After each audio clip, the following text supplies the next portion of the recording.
Uz maliņas. Pirmā reize? Pēdējā!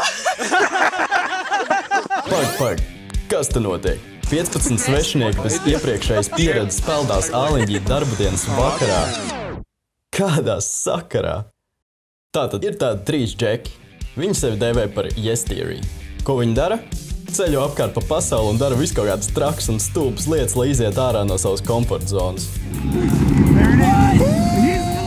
Viņu mērķis ir iedvesmot miljoniem cilvēku visā pasaulē darīt to pašu. Tādēļ arī Latvijā ir aizsākusies kustība, ko sauc Yes Family Latvija.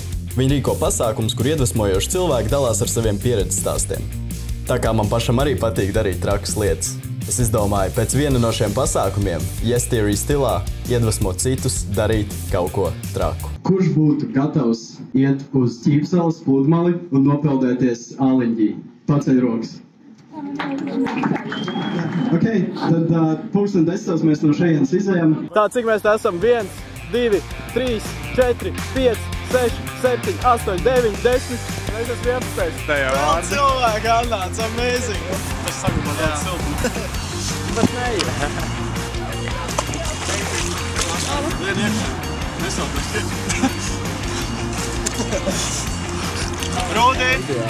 Tas cits? Sorry. Laikam aizvairs brilles. Tas jums diesilda vietiņa, ja? Ideāli. Ir tā vēl. Kāds ir, var iedot man savu jaku tā tagad? Mēs atradām karsto avotu, prāt. Šodien tik ļoti labāk nekā vakar. Tur ir dziļš? Tu tas ko? Nē, es tagad stāvu. Tā pulkstens bija ūdens necaurlādīgs, ja? Un arī augstums un ledus. Ko mēs šodien noskaidros? Kādi jūties?